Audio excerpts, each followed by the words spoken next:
Assalamualaikum warahmatullahi wabarakatuh. Perkenalkan, nama saya Lulus Salsabila. Saya adalah mahasiswa Sistem Informasi Bilingual 6B Universitas Sriwijaya Fakultas Ilmu Komputer. Hari ini, saya akan menjelaskan tugas mata kuliah Enterprise Resource Planning dengan materi Material Resource Planning 2 yang sudah saya kerjakan. Berikut adalah tugasnya. Baiklah, mata kuliah Enterprise Resource Planning dengan materi Material Resource Planning 2 memiliki 3 komponen utama topik yang akan dibahas. Yang pertama adalah netting, yang kedua adalah loading dengan materi load for load, dan yang ketiga adalah loading dengan materi economic order quantity. Yang pertama adalah netting. Sebenarnya, apa sih netting itu? Jadi, netting adalah proses perhitungan yang dilakukan guna menetapkan jumlah kebutuhan bersih yang didapatkan. Netting didapatkan dari melakukan perhitungan selisih antara kebutuhan kotor dengan keadaan persediaan, baik yang berada di dalam gudang maupun yang sedang dipesan. Informasi komponen dalam netting terdiri dari 3 hal yang penting. Yang pertama adalah kebutuhan kotor untuk setiap periode, yaitu artinya jumlah dari produk akhir yang akan dikonsumsi oleh konsumen. Selain itu juga sering disebut dengan permintaan yang independen. Yang kedua adalah persediaan yang dimiliki pada awal perencanaan. Persediaan ini menunjukkan jumlah produk akhir yang ada di gudang.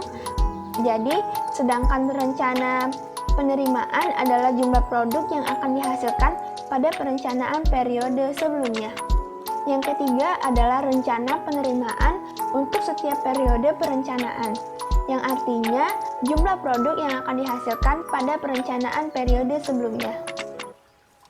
Tugas pertama memiliki soal, yaitu dari peramalan diketahui bahwa permintaan independen dari pelanggan akan dilakukan pada bulan 1 sebesar 15, bulan kedua sebesar 10, bulan ketiga sebesar 40, bulan keempat sebesar 35, bulan kelima sebesar 15, bulan keenam sebesar 15, bulan ke-7 sebesar 5, dan bulan ke-8 sebesar 18. Sementara persediaan produk di gudang sebesar 25. Berdasarkan perencanaan periode sebelumnya, pada minggu 10 akan masuk barang ke gudang sebanyak 50 unit produk. Tentukanlah jumlah kebutuhan bersih dari material tersebut. Baiklah, berikut adalah jawaban dari soal pertanyaan yang sebelumnya, yaitu persediaan di tangan yang sebelumnya diketahui persediaan produk di gudang sebesar 25 diletakkan di awal, yaitu sebelum periode dimulai. Kemudian, pada periode pertama, kebutuhan kotor sebesar 15, dan oleh karena itu kita dapat mendapatkan nilai 10 dari persediaan di tangan 25 dikurang dengan kebutuhan kotor pertama, yaitu 15 menjadi 10. Kemudian persediaan di tangan dikurangkan dengan kebutuhan kotor pada periode kedua, sehingga mendapatkan nilai 0. Kemudian persediaan di tangan tersebut sudah habis, sehingga dapat kita lihat bahwasanya terdapat pada minggu 10 terdapat barang yang masuk ke gudang sebanyak 50 unit. Minggu ke-10 sendiri adalah periode ketiga atau bulan ketiga, sehingga kita letakkan jadwal penerimaan persediaan pada minggu ketiga, yaitu 50 unit. Sehingga 50 unit dikurang dengan kebutuhan kotor periode ketiga 40, bersisa 10 untuk persediaan di tangan. Kemudian 10 ini kita kurangkan dengan 35. Namun perusahaan ini tidak memiliki jadwal penerimaan persediaan lagi, sehingga kita tinggal meletakkan angka 0 dikarenakan tidak adanya persediaan stok yang dimiliki untuk memenuhi kebutuhan kotor, sehingga kebutuhan bersihnya yaitu bernilai 25 dari kebutuhan kotor dikurang dengan persediaan di tangan, yaitu 35 dikurang 10, sehingga mendapatkan 25.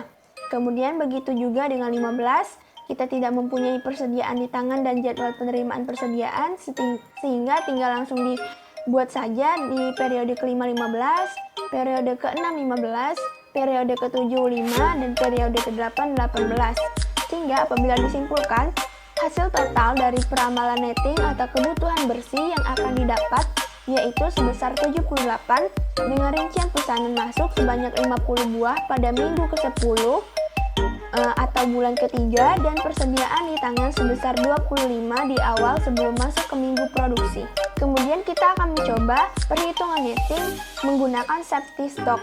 Apa itu safety stock sendiri? Jadi safety stock adalah nilai perkiraan yang dapat ditambahkan pada kebutuhan bersih untuk membuat persediaan di tangan terjaga dan tidak sampai bernilai 0.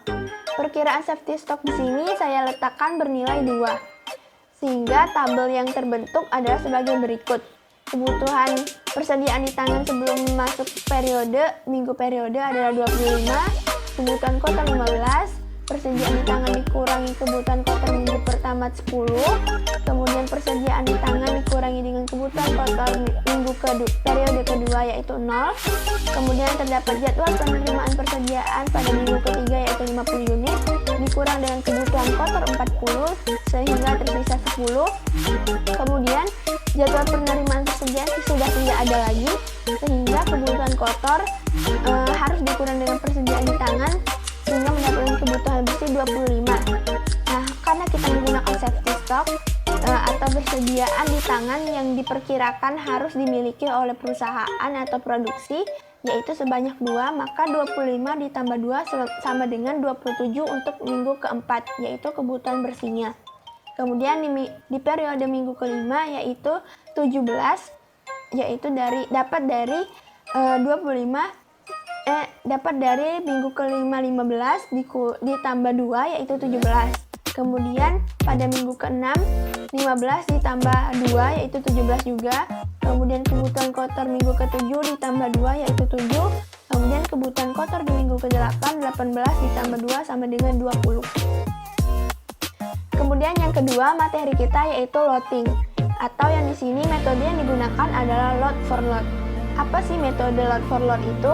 Jadi metode load for load ini adalah metode yang cocok digunakan pada saat kondisi kebutuhan yang berubah-ubah dan tidak teratur. Metode ini akan memperhitungkan kembali bila terjadi perubahan pada kebutuhan bersih, sehingga diharapkan tidak ada persediaan di gudang yang menyebabkan biaya penyimpanan akan menjadi 0. Oleh karena itu, metode ini cocok untuk produk yang mempunyai biaya penyimpanan yang sangat besar.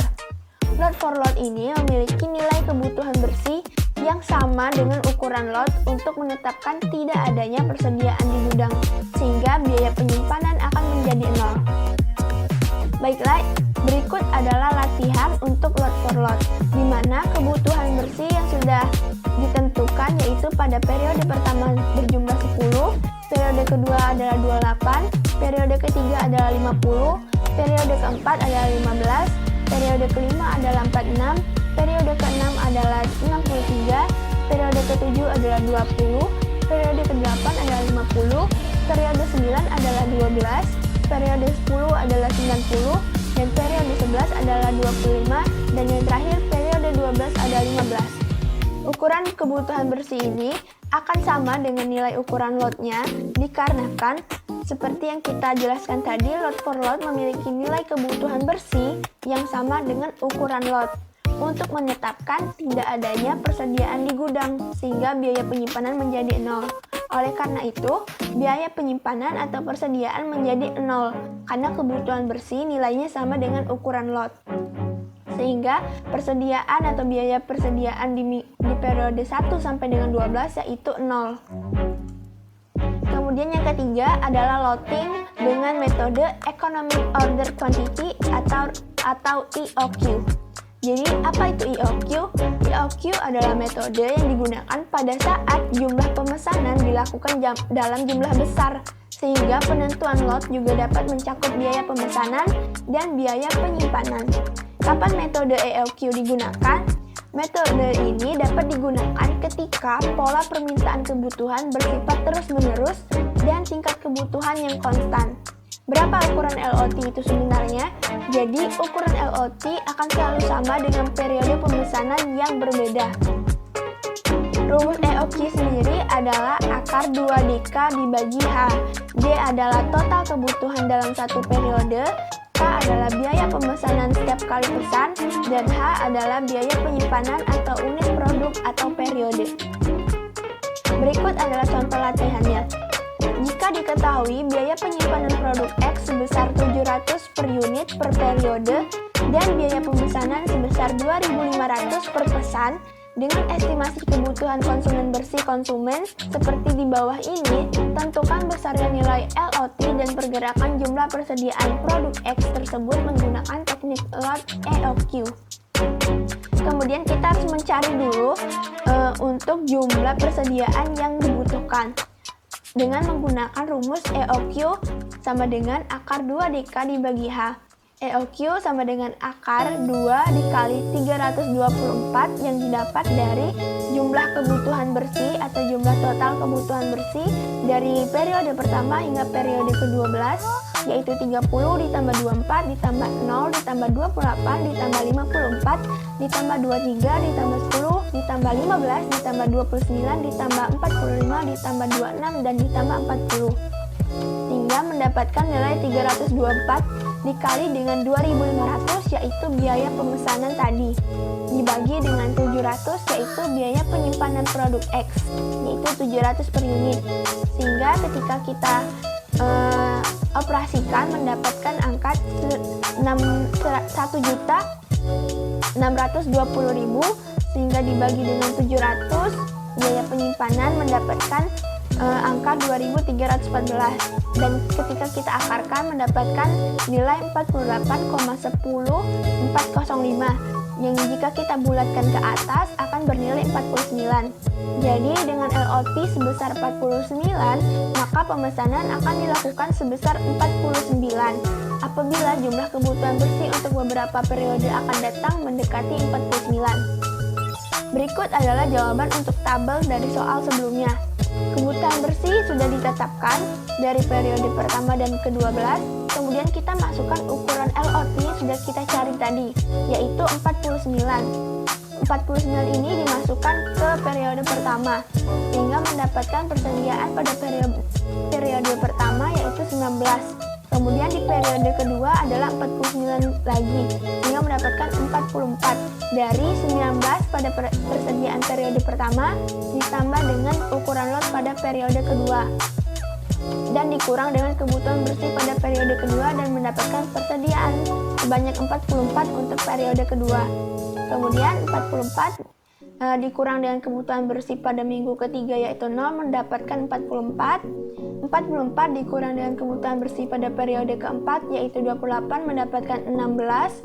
Kemudian ukuran lot tadi ditambahkan lagi untuk periode kelima karena persediaan ini tidak bisa mencukupi kebutuhan bersih pada periode kelima yaitu 54, sehingga dibutuhkan pemesanan ulang yaitu sebesar 49 untuk ukuran lot, sehingga 16 ditambah 49 dikurang dengan kebutuhan bersih 54 mendapatkan persediaan pada periode kelima yaitu 11.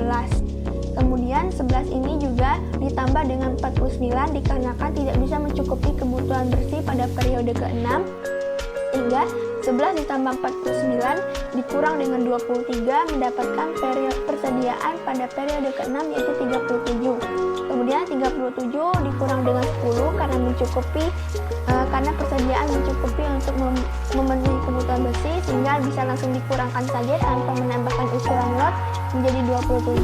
Begitu pula pada periode ke-8 27 pada persediaan periode ke-7 dikurang 15 pada kebutuhan bersih periode 8 menghasilkan persediaan sebesar 12. Kemudian 12 ini tidak bisa memenuhi kebutuhan bersih pada periode ke-9 yaitu sebesar 29, sehingga dibutuhkan pemesanan ukuran lot sebesar 49. 12 ditambah 49 dikurang 29 mendapatkan persediaan pada periode ke-9 yaitu 32. Kemudian 32 ini juga tidak bisa memenuhi kebutuhan bersih pada periode ke-10 yaitu sebesar 45, sehingga dibutuhkan pemesanan ukuran lot sebesar 49 lagi, sehingga 32 ditambah 49 dikurang 45 mendapatkan persediaan pada minggu ke-10 sebesar 36. 36 ini dikurangkan dengan kebutuhan bersih pada periode ke-11 karena mencukupi, sehingga langsung dikurangkan mendapatkan nilai persediaan pada periode ke-11 yaitu 10. Kemudian 10 tidak bisa memenuhi kebutuhan bersih sebesar 40, sehingga membutuhkan pemesanan ukuran lot sebesar 49, sehingga 10 ditambah 49 dikurang dengan 40 pada kebutuhan bersih periode 12 mendapatkan persediaan akhir sebesar 19 untuk periode ke-12. Kesimpulannya, ukuran LOT bertambah secara konstan pada periode pertama, kedua, kelima, keenam, 9, 10, dan ke-12 dengan total persediaan sebesar 307 dan total penambahan LOT atau pemesanan sebanyak 7 kali. Kemudian jika kita lakukan perhitungan biaya total, yang pertama biaya persediaan. Biaya persediaan dapat kita dapatkan dari total persediaan dikali dengan biaya persediaan per unit. Biaya persediaan sama dengan total persediaan tadi yaitu 307, kemudian dikali dengan 700 per unit, yaitu sudah ditetapkan dalam soal, sehingga mendapatkan nilai sebesar Rp214.900. Kemudian biaya pemesanan yaitu total pemesanan dikali dengan biaya pemesanan per pesan. Biaya pemesanan sebesar total pemesanan sebanyak 7 kali, yaitu 7 kali. Kemudian biaya pemesanan per pesan yaitu 2.500 seperti yang sudah ditetapkan dalam soal, sehingga apabila kita kalikan akan menghasilkan 17.500. Sehingga jika kita ingin menghitung total biaya keseluruhan sama dengan biaya persediaan tadi ditambah dengan biaya pemesanan. Sehingga 214.900 ditambah dengan 17.500 mendapatkan total biaya keseluruhan sebesar 232.400. Baiklah, sekian penjelasan saya terkait tugas materi mata kuliah Enterprise Resource Planning dengan materi Material Resource Planning 2. Apabila saya memiliki salah-salah kata, saya memohon maaf, dan kepada Allah saya memohon ampun. Wabillahi taufiq wal hidayah. Wassalamualaikum warahmatullahi wabarakatuh.